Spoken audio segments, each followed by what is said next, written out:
Good morning, everyone. My name is Omar Samko. I'm an instructional technologist at University Online Education Services at Rutgers University. On behalf of the 2025 Rutgers University Online Learning Conference, I welcome Dr. John Kerrigan, who is a Lecturer 5 in the Math Department at the Graduate School of Education from Rutgers University, and Dr. Diana Acosta, Director of Integrated Academic Support Programs from the Rutgers Learning Centers. We're pleased to have them share their thoughts on hybridizing a course using LA study groups. During this session, please be sure to engage using the live chat session. If you have any questions you may ask, the presenters will answer along as we go as time permits.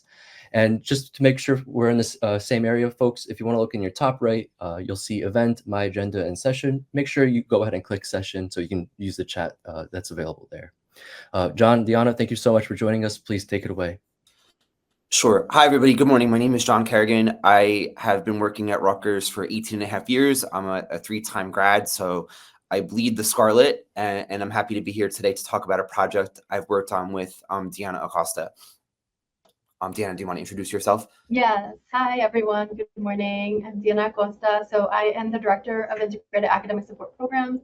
I work in the learning centers here at Rutgers, and I oversee our learning assistant program, which has been, I guess, the source of the support in the course for this transformation. So, yeah, I'm happy to meet you. Happy to answer any questions you may have. All right. Can everybody see the slideshow presentation? Deanna, are you able to see it? Yes. Okay, perfect. I see a thumbs up in the chat and a yes in the chat also. Nice. Yeah, perfect. All right. So as we mentioned, our topic today is hybridizing a course using LA study groups. As an instructor at Rutgers University, I've had learning assistants in my classes now for probably about 8 years or so. And the most common use of the learning assistants has been helping out in lecture or recitation. But there's also another opportunity that they can engage in, which involves study groups. So our presentation will be about how we've integrated those into an existing course design to try to make things better for our students. A couple of terms I just want to lay out up front that we'll be referencing throughout class. The flipped classroom approach. This is when there's pre-class content delivery. So rather than coming to class and being formally lectured on a topic, students learn the content either through a video or through text or both, so that when they do come in, they're ready to go and engage in active learning activities. The LA model stands for the Learning Assistant Model. This is something that was developed at the University of Colorado Boulder, and it involves undergraduate students who get trained in pedagogy and working with students in classroom settings, and they assist the instructor in the room or the recitation instructor in recitation, or a lab instructor in a lab, or they are entrusted to run their own study group for a course. And peer study groups, these meet in smaller settings, and the idea is that if a peer runs these study groups and they're trained properly, it will, in effect, reduce anxiety and increase student understanding. Deanna, did you want to add anything to the last two bullets? Yeah, so those study groups, the way that we structure them with the Learning Assistant program is those study groups are led by our learning assistants. So they are involved in pretty much the design and implementation of those study group sessions. And they work really closely with our amazing faculty like John to sort of get the structure, get in alignment with what is happening in the course during that week, so that the support that they're providing in those study groups is directly aligned with the support that's needed by the students in that week. So I wanted to start with the problem. Not really like a huge problem, but just I believe teaching is like a design project all the time. We always want to try to make things better every single semester. I don't rinse and repeat very often how I run a class. I try to look to see what we could always do to take it to the next level and make things better. One of the courses I regularly teach is Math 115. It's pre-cal college math. It is a large lecture course that usually fits about 100 or so students. And when they come in the fall, they're usually coming straight from high school. And depending on what high school looked like, they come in with different levels of preparation or skill sets. In the spring, that group's a little bit different. It could be students who took a lower level algebra in the fall, or seniors who kind of pushed it off. Like, you get a very mixed group in the spring. And The challenge with the course is because it's pre-calc in one semester, it's a lot of content. We're covering multiple sections in each class, usually 2 to 3, which is definitely a lot. And what's become even more challenging is since the pandemic, we've been trying to really design the classroom experience to adapt to what they're used to. The students now are not the same as the students I taught when I first started or the student that I was. And a lot of them are coming to class with iPads, or they don't want to sit for a lecture for a long period of time. They're looking for applications and more interesting things. So what we have decided to do, and I'll show it on the next couple of slides, we leverage the flipped classroom model, which we have been working under for the past 5 or 6 years. But we added in these study group opportunities so that rather than having 2 flipped classroom sessions a week in place of the lecture time, we just have 1 flipped classroom session in place of lecture, but break the class up even more for study groups at another point during the week. So the typical, I guess, layout for all the other sections that don't run this way, they would have 80-minute lecture on Monday, which would include a class worth of content. So that could be 2 sections, 3 sections of the book. And then Wednesday, the whole class meets again for 80 minutes. And there's another couple sections that happen there. And the instructor of the course would be providing the instruction both days. And then on Thursday, there's an 80-minute recitation period where the larger group gets subdivided into 3 smaller groups. And typically that involves going over homework, answering questions, some application problems, and then a pencil and paper quiz. And then after recitation, the idea is the students work on their online homework, they study, they get prepared for the next week, and we just keep repeating the format over and over again. This is the way most sections operate. This is the way I taught prior to about 2019, and it can be certainly challenging to build conceptual understanding, cover the scope of what is needed to be covered, and also go deep enough so that students are prepared for a department developed exam, especially a final that weighs 40%. So what we did for this project was like I was kind of mentioning, we redesigned what happens on Monday and Tuesday and Wednesday, and that in effect like impacted what happens Thursday as well. But basically each Monday I took 2 class periods and I made it just one 80-minute class run using the flipped classroom model where students are coming prepared on Monday when they meet me, having covered a bunch of sections together. And then when they arrive on Monday, we briefly go over some of the concepts. We connect concepts together. I'll debrief, see if they have any questions. And then for about 60 minutes or so, the students work in small groups on a problem set that was carefully designed to mimic what students will be seeing on a department final. Problems that involve multiple steps and are slightly tricky. They will do that in class on Monday. And that is supported by learning assistants. So in a typical class, I'll have anywhere from 3 to 5 learning assistants who will be helping me support the many kids in the room. That happens on Monday. And then on Wednesday, this is the part that's interesting and unique to the study. On Wednesday, we took out that second class period where the whole group is together, and we replaced them with these smaller study groups. So rather than coming to class as a whole group, the students report to the learning center or a designated space close to the learning center where they work in small groups of about 15 to 16 students, and an LA leads that session. So in those settings, they go over their online homework. The LA will go over what we call spotlight problems, where they spotlight out a couple of really important things that should be reinforced with extra practice. They'll do exam reviews with the students. They give exam wrappers, which are reflective activities after a student takes a test to look at what might have gone wrong or where maybe they might have lost credit or how their preparation was good or how it can be improved. And they make plans moving forward. And then on Thursday, they still have that same 80-minute recitation, also in a small group. And that has also shifted a little bit. This is now their third crack at the same 2 classes worth of content. So we kind of view Thursday as all right, what are your last questions? What still doesn't make sense? And the nice thing is when they get to Thursday, it's now a third different person explaining the content to them. So on Monday, it's me debriefing what they did through the videos. On Wednesday, it's an LA leading the group, and that's someone that's around their age, a near peer. And then on Thursday, it's a recitation instructor, which is typically an adjunct or a PhD student.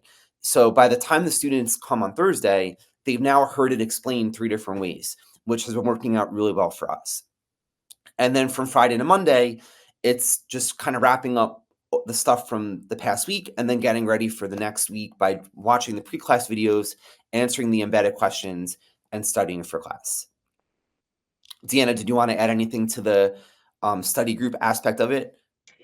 Just to note that the study groups are typically 18 students or less in each group session. Yep. Yeah, so and that's one thing that came up this semester.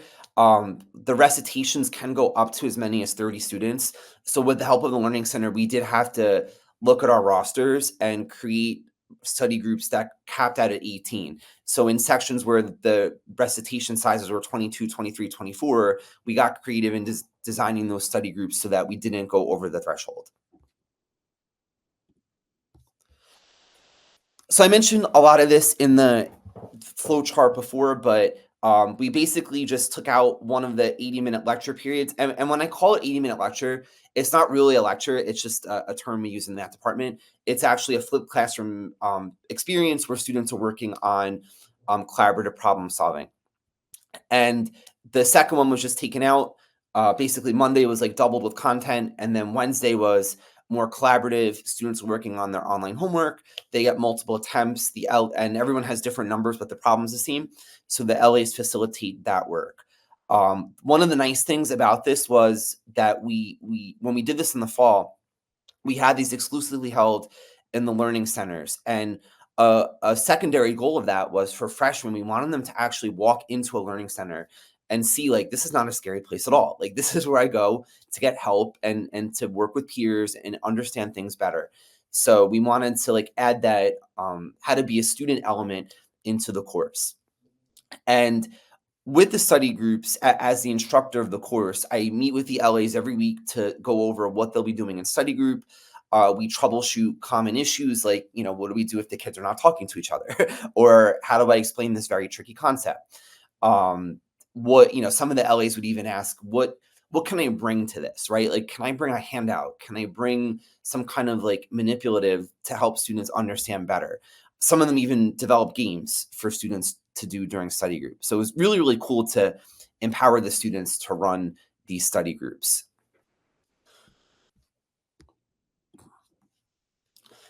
We studied this past fall, and we just submitted a paper actually last week on some of the findings we had from looking at this model. And we just had a very open-ended kind of exploratory research question. How do LA-led study groups impact student perceptions of their learning, engagement, and academic performance in a course like this that's developed using the flipped classroom model?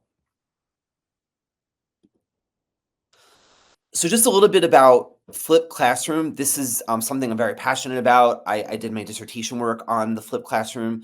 I now exclusively teach all my classes using this approach, and it's interesting to see how it has evolved over time. Some of the findings in the research, some of the most seminal papers, show that there's a definite pickup in conceptual understanding with regard to assessments if you have a flipped classroom versus a traditional lecture setting of the same course. Attendance rates also are typically better in a flipped class, especially when you hybridize. If you make it hybrid and say, look, like, you don't have to show up to lecture twice a week, you only have to come once. There might be some buy-in with students to like really be there and be present. Or in this situation, because they were coming to my lecture on Monday and study group on Wednesday, we incentivized attendance using exit tickets where they got full credit for coming and just writing down reflections at the end.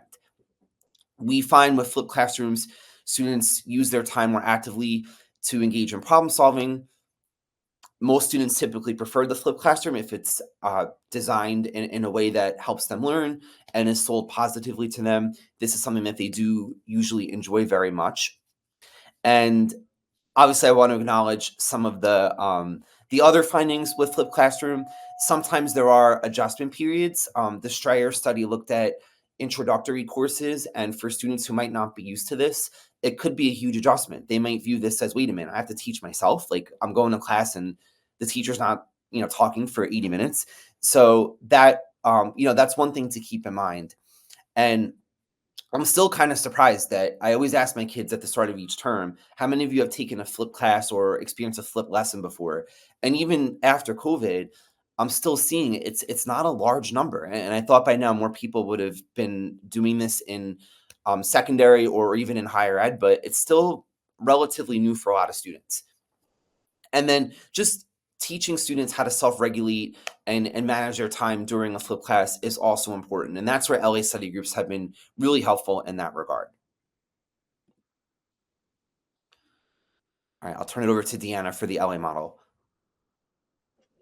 Yeah, so this is just to give an overview of what our learning assistant model looks like. So again, this was established in 2000. This program was established in 2001, and all LA programs are expected to implement this specific model where the students have their practice, which is their attending their sessions and supporting student learning. And that is kind of held up by their pedagogical training that they receive through the program, and as well as their weekly engagement with the faculty mentor, where they're learning more about the content, getting deeper knowledge about the content, but then also getting some guidance on planning for the instruction for the week. And a lot of the research around the LA program model shows that it has multiple benefits, including that students feel like they receive better support while the LAs are in the class. And then they also help to improve like their content knowledge, and the LAs also learn teaching skills, right? So it has multiple benefits, right, to the students and then also to the LA. And then LA supported courses show higher satisfaction overall and better attendance and improved performance with a larger scale study that was done in 2015. And so overall, we feel like this model will be beneficial to implement in this classroom to add that additional support and also instructional support into the class. And so, as we mentioned with the study groups, right, so they're typically the largest study group section would be about 18, they're capped at 18 students. And this allows for a smaller, a setting where they can have collaborative, active learning engagement. And, it allows for them to have that near peer direct support, right? Which then has also other implications as far as improved learning and guidance and support. And then also it also fosters and allows for the chance to have that collaborative learning, which is, students are more likely to do better, especially in math and STEM courses in collaborative learning environments than they would in others.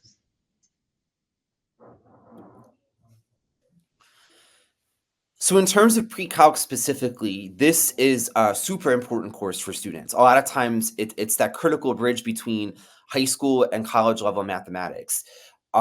We have this running joke in K-12 that pre-calc, it looks so different in so many different schools. In some schools, it's algebra 3, it's like after algebra 2. In other schools, it is really hard and it covers the first half of calculus. It's not really uniform across the board. So when students come here, their experiences are greatly different. And in order for students to be able to move on to a Calc 1 for engineers or Calc 1 for life sciences, they really need a strong pre-calculus foundation. And using active learning in a course like this has been shown very often to increase problem-solving skills and promote conceptual understanding. And then in terms of using LAs in these kinds of courses, and Deanna does a great job with her team on this, they carefully vet out LAs to make sure that the students who do go to pre-calc or wherever, they've either taken the course or something above it with a great result. They interview well, they show a willingness to work with other students and be compassionate. They get thorough training. There's weekly meetings with the course instructor, ongoing communication with the program, and then also clear guidelines and role definitions for them as well. So for this study, we're going to report on how it went this past fall. We are repeating it again this spring, right now with non-freshmen. But for this past fall, we did this design at Rutgers University, New Brunswick. The sample are all first semester School of Engineering students. This has been a course I've taught now since fall 2019. We put all the engineers in special sections of pre-calc, and what we do is we go over some engineering applications in the curriculum as well, so they can link the content to their future areas of study. It's one of my favorite courses to teach because I get to welcome the students to Rutgers and kind of build them up as students and help them get a solid foundation. We had 100 students at the start of the term, but due to various reasons, we did have 3 students withdraw due to either dropping out or going down to a lower course or what have you. And our course is called Pre-Calc College Math or Math 115. And we did this hybrid format where we swapped out that second full class period with study groups in the Learning Center. In case you're interested, the topics we cover in the course, we do the language of functions. We spend a lot of time going over basics just to give them the nuts and bolts and make sure that their algebra is up to date. We do a pretty thorough treatment of quadratics and modeling. We then move into polynomial and rational functions. The next big chapter is exponential and logarithmic functions. We're currently on that right now. And again, we go pretty deep into inverse relationships, domain, range, and all those things. And then the end of the course is a full study of trigonometry. We start with some identities, then we move into right triangle trig, we do some unit circle, and we finish with equations, identities, and some additional applications in the analytic trig area. So what we wanted to do going in was just to grab some data from this experiment of sorts. We gave out the mid-course student instructional reading survey. That's something that the university gives every course. And then we did an end of course student instructional reading survey. Again, that's provided to every course as well. I had the learning assistants themselves who ran the study groups write their own reflections of how they felt it went and how this experience change them as peer instructors. And we also took a look at final grades from fall 23 when we did not have the study groups, and then fall 24 when we did have the study groups. So our first data set, and this was the most interesting to me. So we added in 3 custom questions on the mid-course. So if you're unfamiliar, the mid-course is just a short survey that is anonymous. It's given to all students to take. They have a week to do it. And we asked the students specifically about study groups. Do you feel the activities improved your learning? Do you feel you made beneficial connections with peers in these study groups? And what is your overall satisfaction level with the hybrid format? So as I wrote on the previous slide, 47 students out of the 100 at the time answered. And the results were overwhelmingly positive, particularly in the overall hybrid satisfaction bands. We had about 80% of people who agreed or strongly agreed that this course design worked for them. This was the only course they had that kind of ran this way. The beneficial connections one, that was about 72%, so also pretty positive, but a little bit more red here. And we attribute that mostly to these students still being freshmen, still being relatively new to campus and all of that, and learning their way. At the end of the term, we also give out this end course survey. This is given to everyone. This is a standard tool. And they ask some instructor-specific questions, but they also ask course-specific questions. Quality of the course, effectiveness of the instructor, and then a bunch of open-ended things like what did you like best about the course? If you were teaching the course, what would you do differently? In what ways has the course encouraged your growth and progress? And other questions or comments. We did want to ask the same 3 mid-course questions again on the end of course. Unfortunately, they didn't make it on the survey, but we are going to, for this term, ask the same 3 again to see if there's any growth from mid to end. So what we found interesting was for the end of course survey, where we had a greater response rate, since it is anonymous, we couldn't really do like a pre-post or anything like that. So what we did was we just ran the hybrid sections results against the entire course mean, which would include, we couldn't separate it out. It includes our section as well. The entire 100 level math mean. So those are all of the introductory courses and some beyond it as well. And then the entire department mean, which would include all levels of math. So we looked at the overall average reported for our sections. And what we found was that we consistently outperformed the course, the entire 100 level, and the department mean across the board. And again, I want to stress that our results were also in these other bars. So if we had the ability to take ours out, we think we'd see an even greater difference between what we saw in blue versus the rest. And the biggest difference was the quality of the course. So I think we kept seeing over and over that the students really enjoyed this format and this setup.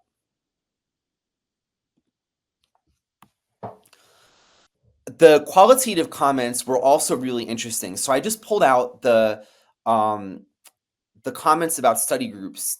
Students were able to put in any open-ended comment that they wanted to. And these are direct quotes from students. I enjoyed the study group on Wednesday. I liked everything about the course, but if I had to pick one, I would say that study group was mandatory.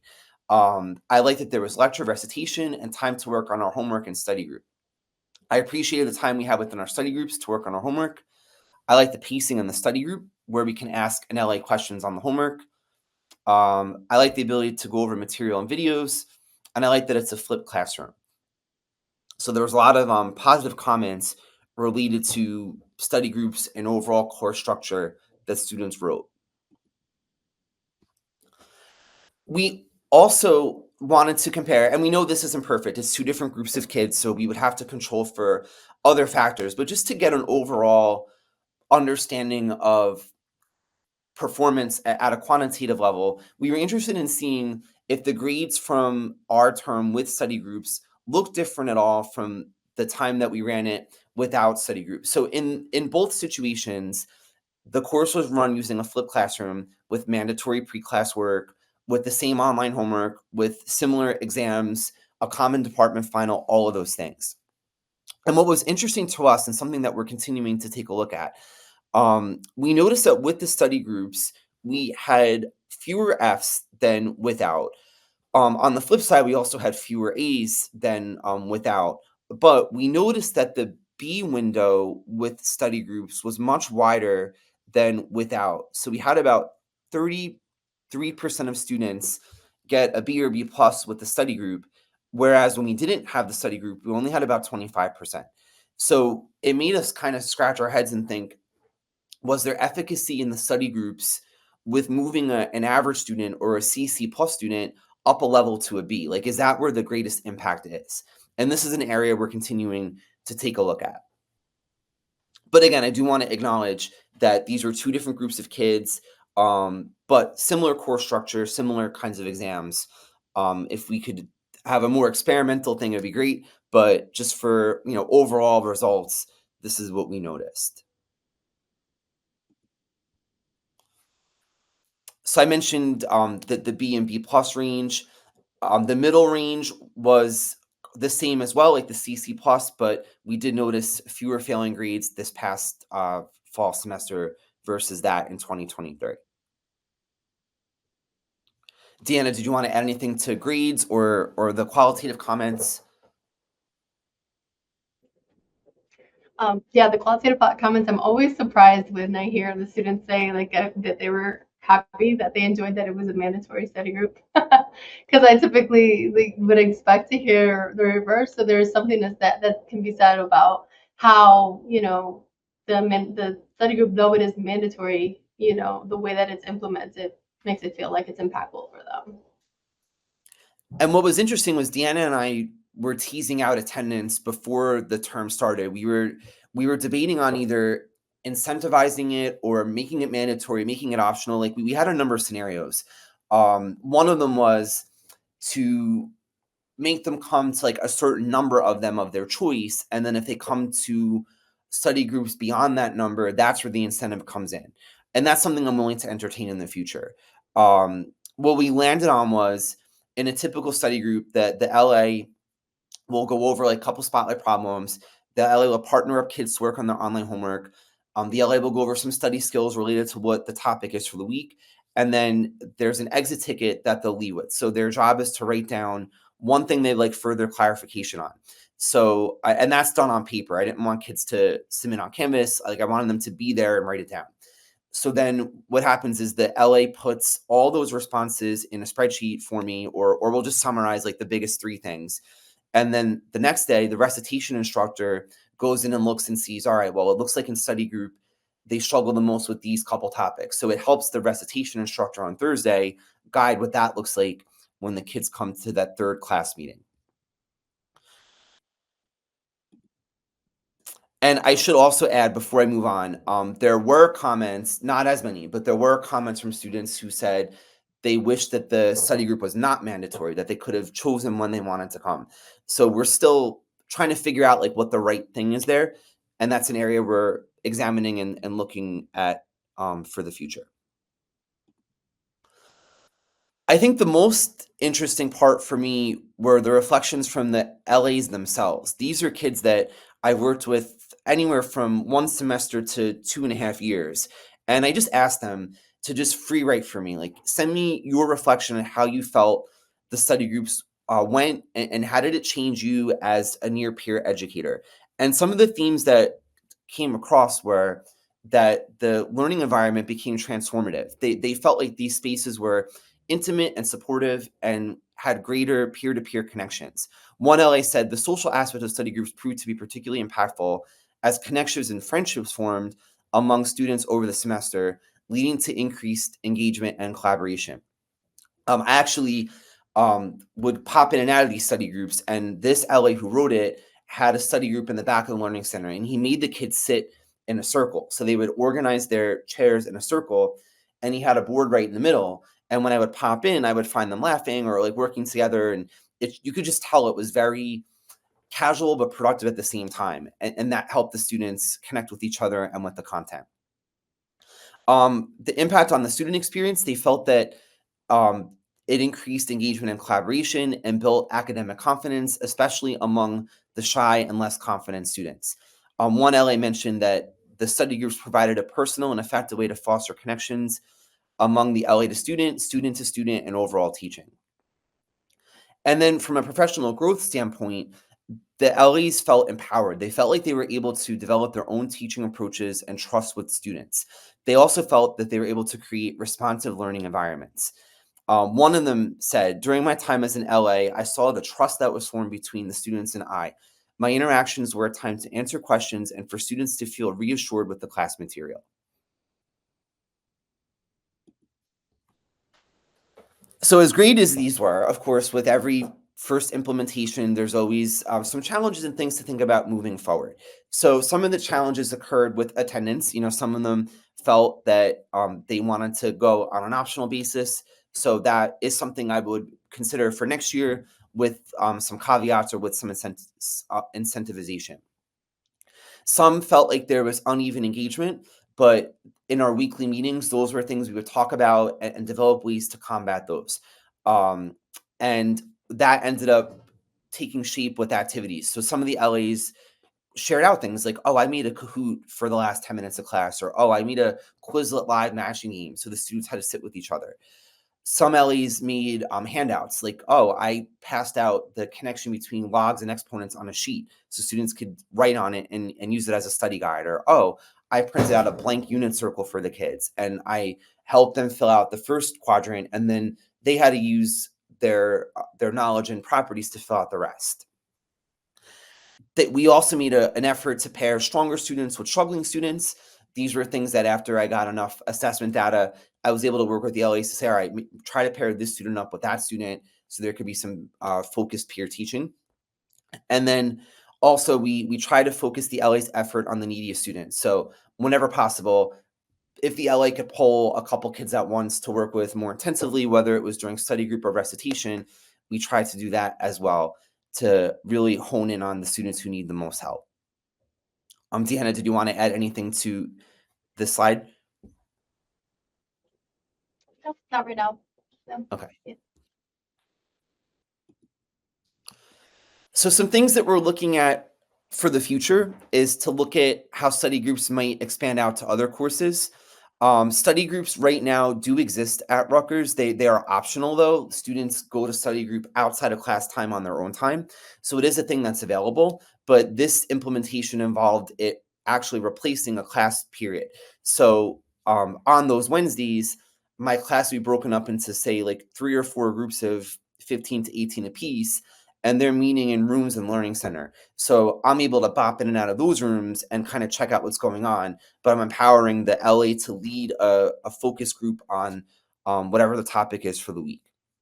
We might look at optional attendance with incentivization, like you need to come to say 3 study groups before exam 1, 3 study groups before exam 2, 3 before exam 3. And then if you come to more than that, then you get extra credit. So we're gonna look at what that might look like.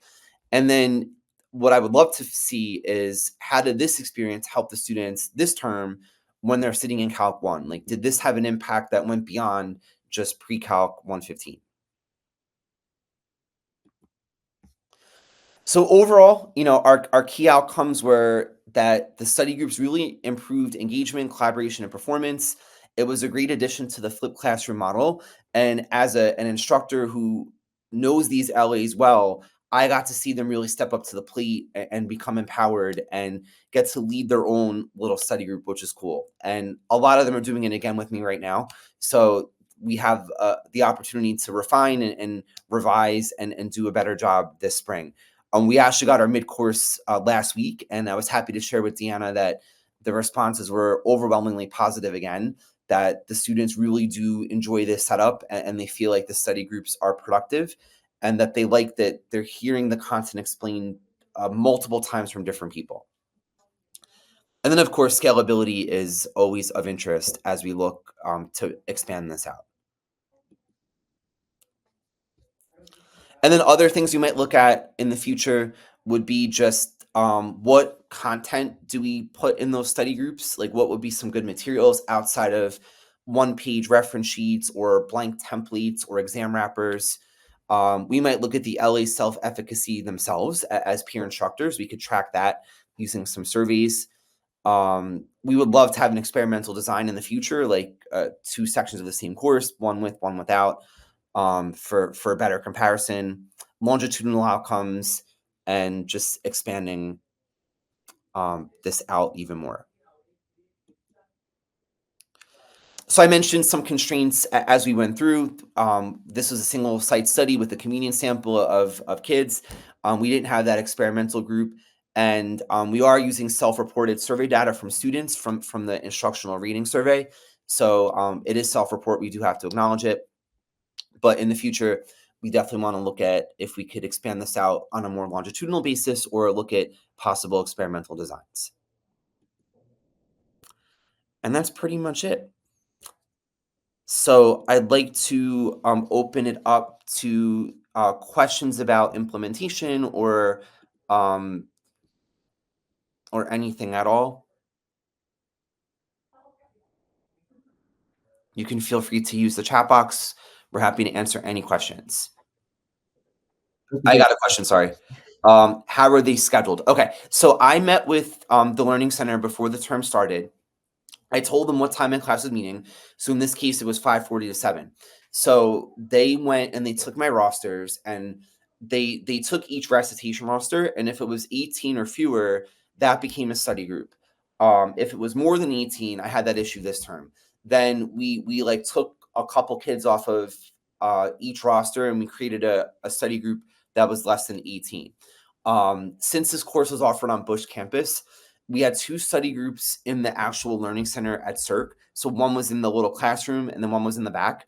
And then the rest of them were an ARC on the 3rd floor where that part of the learning center is.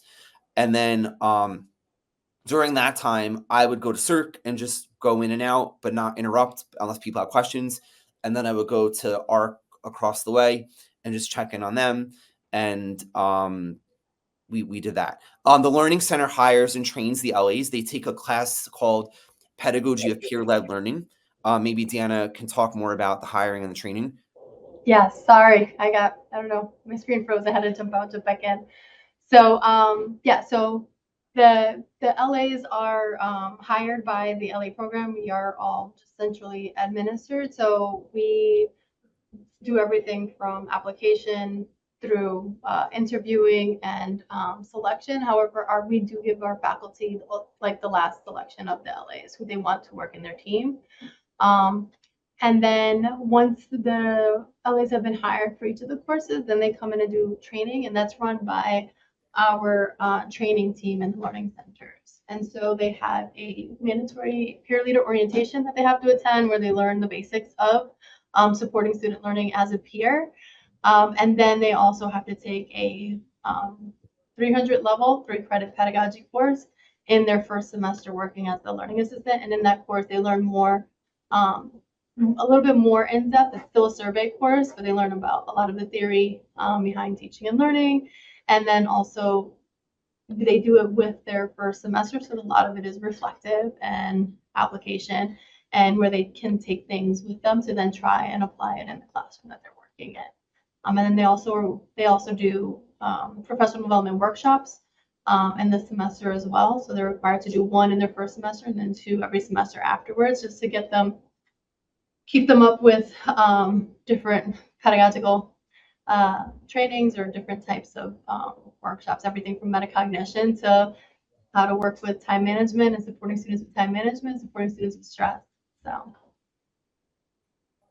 And they're absolutely wonderful kids. Like I almost feel like they're siblings to me now because I've worked with them for so long. Like the other day, one of them was emailing me, "Hey, I'm going on spring break. I hope you are too." I'm like, "Nah, sorry, like that's not a thing for us." But he was like, "Yeah, I'll be sure to like send you pictures from the Golden Gate Bridge." Is that the other thing? Like they're great kids. They really really mean well, and they're very very helpful.